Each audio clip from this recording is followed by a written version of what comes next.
Donc, une fois qu'on a terminé toutes les observations qu'on avait à faire, on a fait des observations sur différentes propriétés physiques, on a regardé la texture, la structure, la couleur, la compacité, la porosité.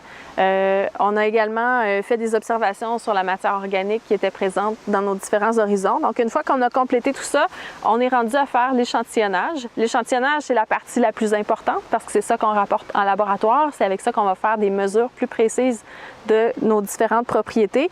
Mais l'échantillonnage, on le fait à la fin parce qu'il va perturber nos horizons. Donc, on veut faire nos observations avant de faire des trous dans notre profil. Donc, il existe différents protocoles d'échantillonnage qui vont varier selon le contexte. Si on échantillonne un terrain contaminé, ce ne sera pas la même procédure que si on échantillonne un sol pour, par exemple, déterminer les quantités d'engrais à appliquer dans une terre agricole. Donc, les protocoles vont varier à chaque fois. Et puis, dans le contexte du cours, ce qu'il y aura à faire, c'est de prendre au total 5 échantillons différents à différentes profondeurs dans le profil. Idéalement, un échantillon par horizon. Si jamais vous avez moins de 5 horizons, à ce moment-là, vous pourrez choisir des horizons où vous prenez plus qu'un échantillon. Si jamais il n'y a pas vraiment d'horizon distinct, ça peut arriver, là, ça semble homogène de haut en bas. À ce moment-là, on peut prendre des échantillons à intervalles réguliers de profondeur pour essayer d'avoir une représentativité sur toute la profondeur de notre profil. Première étape, ça va être de bien identifier nos échantillons. S'assurer de les numéroter en respectant un standard qui va nous permettre de reconnaître nos échantillons sans équivoque, donc il n'y a pas de confusion possible. Donc, on va inscrire ces numéros-là à différents endroits. Premièrement, dans la fiche terrain, en commençant par un code qui définit l'emplacement donc du site. Ici, on est dans le site de démonstration, la date,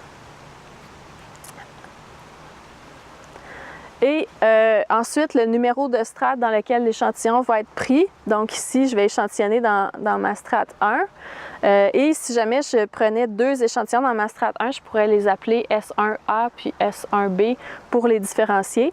Et je vais noter aussi à quelle profondeur je vais prendre mon échantillon. Donc ça, je verrai tout à l'heure quand je vais le prélever. Chaque échantillon distinct va être en 2 parties, c'est-à-dire une partie qui va être prélevée avec un tube d'échantillonnage, donc un volume standard de sol qui va être prélevé, et une autre partie qui va être simplement prise à la truelle et déposée dans un ziploc.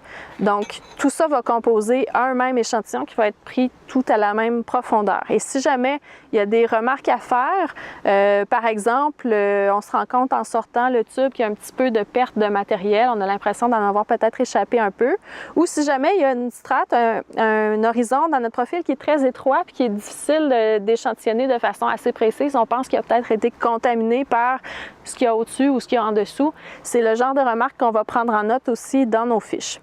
Donc, sur ça, je vais commencer à prendre mes échantillons en commençant par le tube. L'autre chose importante aussi, c'est qu'on va commencer par le haut du profil, on va descendre dans le bas du profil.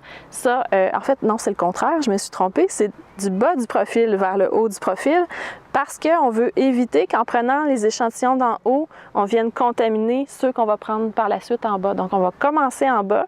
Et au fur et à mesure qu'on va remonter, mais s'il y a du matériel qui tombe, ça ne va pas contaminer ce qui était à prendre dans les horizons inférieurs.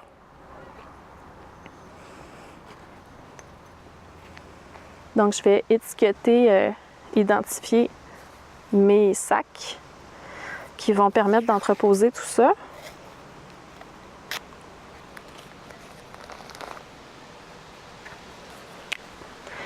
Et on va prendre en note aussi le numéro du tube qui sert à chacun des échantillons. Donc ici, j'ai le tube 57 qui va être associé à mon échantillon 1.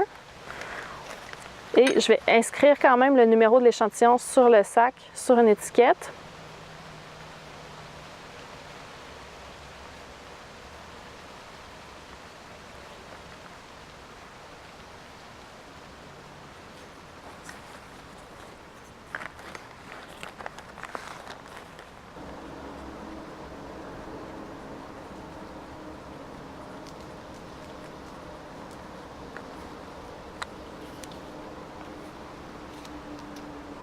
Pour échantillonner avec le tube, pour commencer, donc on s'assure d'avoir bien pris en note le numéro du tube qui va correspondre à notre numéro d'échantillon. Et on va vouloir enfoncer le tube perpendiculairement à la surface. On va vouloir l'enfoncer au complet. Et on va utiliser le côté qui est coupant, qu'on va mettre du côté du sol, parce que de l'autre côté, ça risque de s'enfoncer moins bien. On va utiliser aussi un petit bloc de bois pour placer à l'autre bout du tube pour pouvoir taper dessus avec le marteau sans déformer notre tube, qui a été fait usiné de façon à avoir un volume précis. Donc, on ne veut pas le déformer. Et ensuite, le défi, ça va être de retirer le tube de là où il se trouve une fois complètement enfoncé. Ça se peut qu'on ait besoin de dégager autour et ça va être de réussir à le sortir sans perdre de matériel. Ça se peut aussi qu'on rencontre des obstacles. S'il y a des roches ou des racines, ça risque de devenir plus difficile et là, il faut peut-être s'ajuster et prendre notre échantillon à un autre endroit. Donc, on veut que le tube soit plein sans compacter son contenu parce que cet échantillon-là d'un volume précis va nous servir à faire des mesures de densité de notre sol, de porosité, de teneur en eau aussi. Alors, on veut s'assurer que ce soit le plus possible représentatif du sol non perturbé.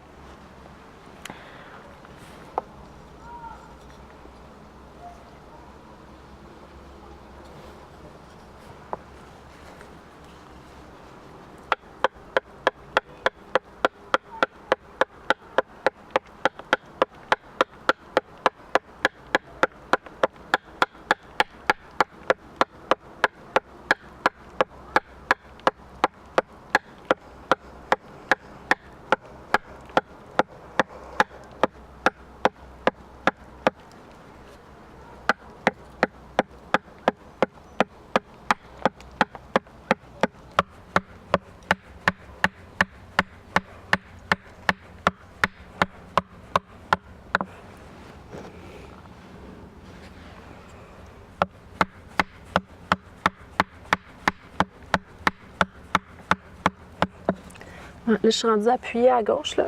Fait que... Ouais, je suis rendue appuyée à gauche, fait que je vais m'arrêter pour ne pas le compacter. OK, fait que le défi, c'est de le sortir de là, sans perdre de matériel. On va garder notre bloc comme bouchon, dégager ce qu'il y a autour du tube. On va avoir du sol collé autour du tube. On va vouloir l'enlever pour pas qu'il fausse notre mesure lui non plus. Je vais prendre la truelle.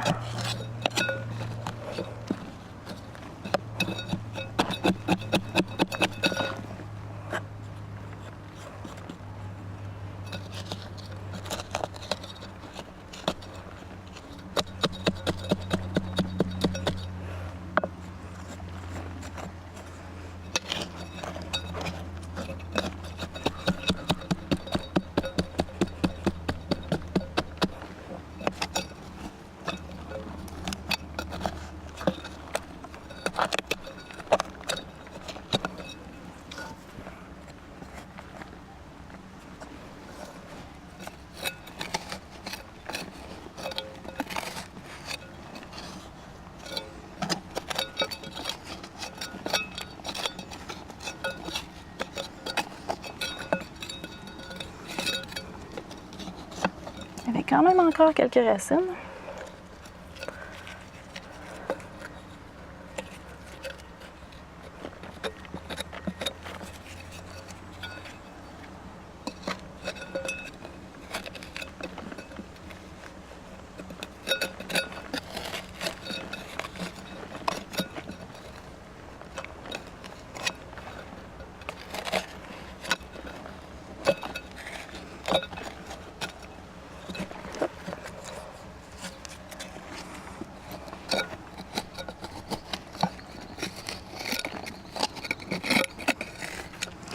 Bon, je vais essayer de voir si je suis capable de le sortir. Je vais enlever tout le matériel qui est autour pour avoir le moins de contamination possible. Puis, je vais essayer de sortir ça de là.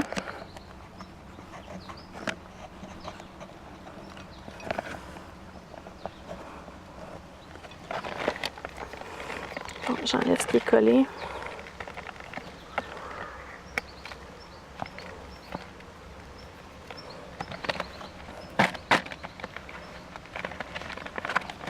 Et je dépose le tout dans le Ziploc. Si ça sort du tube par la suite, c'est pas grave. Ce qui est important, c'est que j'avais mon volume au moment où je l'ai sorti. Puis que j'ai pas autant que possible, pas de particules en moins qui seraient tombées du tube et pas de particules en plus qui seraient restées collées autour. Pour l'échantillon à la truelle, donc je vais le prendre le plus près possible de l'échantillon que j'ai fait avec le tube.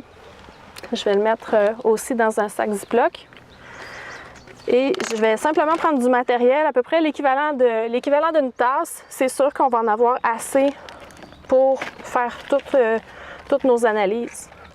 Donc ça donne une idée du volume approximatif qu'on va vouloir aller chercher.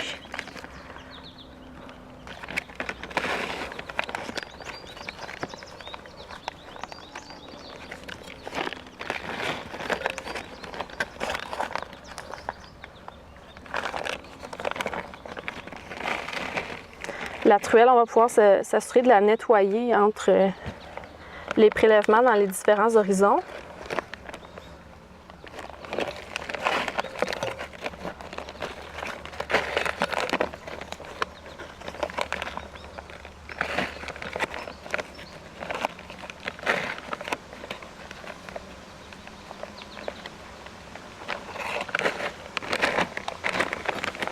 C'est sûr que si on est deux, c'est toujours plus facile. Une personne peut tenir le sac, l'autre personne peut mettre dedans. Même chose pour le tube, pour l'enfoncer puis pour le retirer.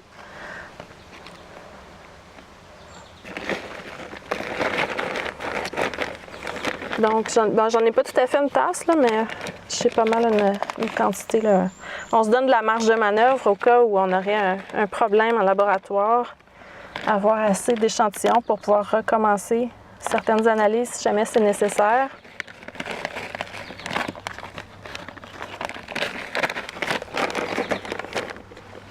Et voilà, donc j'ai mon tube, j'ai mon Ziploc.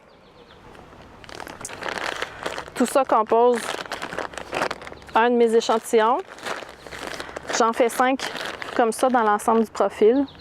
Puis, ce qui va me rester à faire à partir de là, c'est prendre ma liste de matériel, m'assurer que j'ai tout le matériel que j'avais au départ qui est dans la boîte, que mes 5 échantillons tubes, 5 échantillons directement dans le sac sont tous dans la boîte aussi, donc 10 sacs au total avec du sol dedans. Donc, vérifier tout ça avant de commencer à remblayer, s'assurer qu'on a tout, nos échantillons particulièrement. Puis, donc, on est prêt à remettre le matériel dans la tranchée, puis s'assurer qu'il n'y a rien qui est resté au fond, puis essayer de remettre les lieux dans le meilleur état possible pour laisser le moins de traces de notre passage.